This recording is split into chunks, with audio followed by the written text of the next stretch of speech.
Ja yksi niistä keskeisistä asioista on kasvijalostus. Siellä suurin vaatimus on nyt käyttää geenitekniikkaa julkisella puolella niin, että saadaan ruoan laatu paranemaan, jolloin voidaan ehkä kaksinkertaistaa se ruoan ravitsevuusarvo kehitysmaiden tasolla ainakin. No, jos vedetään konkretian tasolle, tuolla on varmasti paljon kuuntelijoita, jotka haluaa ihan vilpittömästi hyvää vaikka Afrikalle, haluaa vilpittömästi hyvää kehitysmaille ja samaan aikaan he sitten pyöräilevät luomutorille ostamaan luomuruokaa, niin onko tämä meidän luomusta vouhkaaminen ja esimerkiksi Afrikan auttaminen, onko ne ristiriidassa keskenään? Joo, tietysti, koska meidän täytyy nyt nimenomaan tehostaa maataloustuotantoa olemassa olevalta peltoalalta nykyiseltä, välttää sen lisäämistä viimeiseen asti. Eli silloin tehotuotanto on se ainoa mahdollisuus ja tehokkuutta saadaan juuri kasvijalostuksella. Esimerkiksi niin kuin sanottu, me voidaan nyt puuvillan siemenet jalostaa syötäviksi. Se ei onnistu missään tapauksessa perinnejalostuksella, mutta se on jo tehty geenimuuntelulla. Poistetaan se myrkky siemenistä ainoastaan ja silloin 500 miljoonaa ihmistä kehitysmaassa saa korkealuokkaista proteiinia, mistä heillä on suurin puute.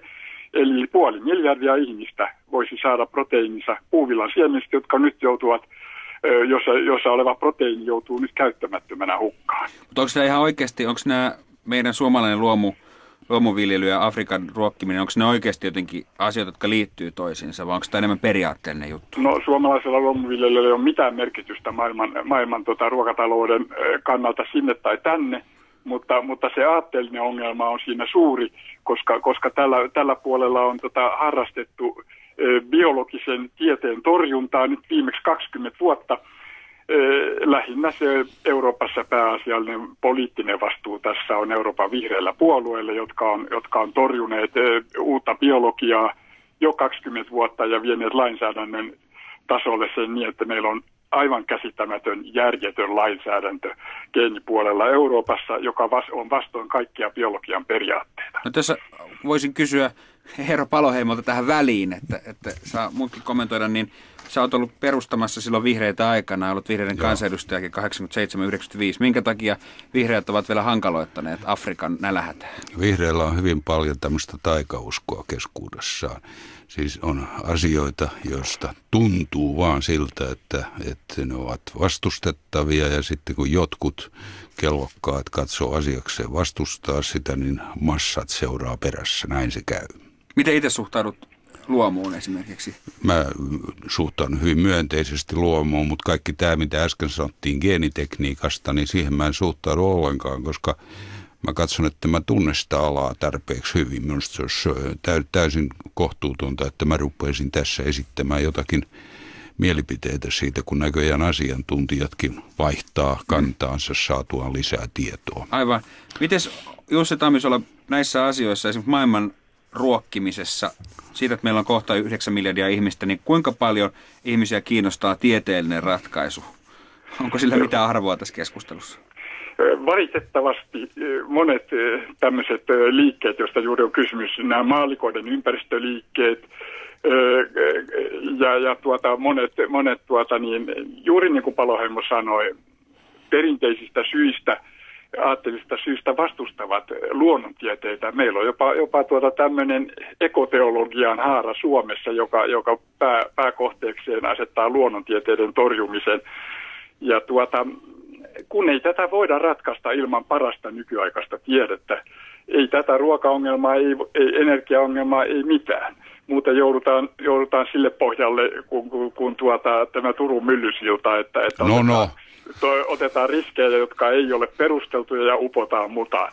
Eli tämä on se täytyy perustaa tietylle tämä ratkaisu, muuten olemme hukassa, koska tunnepohjalla sitä ei voida ratkaista ja meillä on niin paljon, niin kuin sanottu, tätä perinteistä New Age-uskontoja nykyisin vielä, jotka on tiedekielteisiä. Perinteiset uskonnot isot on usein tiedemyönteisiä, kuten katolisen kirkon puolella. Katolisen kirkon tiedeakatemia on ottanut geenimuuntelun käyttöön kehitysmaissa oikein järkevän kannan. Niillä oli iso kongressi pari vuotta sitten, jossa todettiin, että sitä pitää käyttää myöskin köyhien hyväksi, joka merkitsee, että pitää tukea sitä julkisen puolen tutkimusta, jota me tehdään sadoissa yliopistoissa eri puolilla maata. maapalloa. Eli katolinen kirkko ei ole tässä tarinassa pelkästään se konna. No ei. Eihän me tietysti oikein myönteisesti suhtaudu siihen ajatukseen, etteikö ihmiskuntaa pitäisi rajoittaa. Meitä on aivan paljon liikaa jo nyt ja tarvitaan tukea myöskin sille puolelle, mutta kyllä meidän täytyy tämä ruokapuoli hoitaa kuntoon. Ei me voida lähteä linkolalaisella linjalla, voisiko sanoa syväekologisesti, tautien, diktatuurin, sotien avulla vähentämään ihmiskuntaa. Anteeksi keskeytän, siis tässä, jos ajatellaan näin kärjistäen, niin tässä ruokapuolessa niin katolinen kirkko on enemmän oikeassa kuin tämmöiset eurooppalaiset vihreät liberaalit, mutta sitten taas tässä ehkäisyasiassa se on mielestäsi toisinpäin. No tällä hetkellä vielä siis kehitysmainen ruoan hankkiminen, niin sitä tukee pahat, isot amerikkalaiset säätiöt, kuten Rockefellerit, niin heidän varassaanko se nyt sitten on esimerkiksi kehitysmaan ruokaongelman ratkaisu?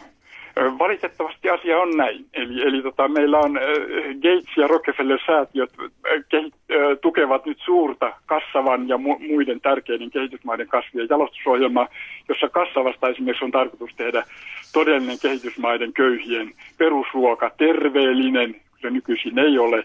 Ja sitten myrkyt pitää siitä poistaa, kun tämä ilmaston lämpeneminen lisää vielä niitä myrkkyjä ja tehdä siitä monella tapaa käyttökelpoinen tuote. Ainoa todellinen apu tälläkin rintamalla on nyt tullut näiltä uusilta säätiöiltä ja täytyy sanoa, että ympäristöjärjestöt ajaa Stop Gates-kampanjaa, jolla ne yrittävät pysäyttää tämänkin kehityksen.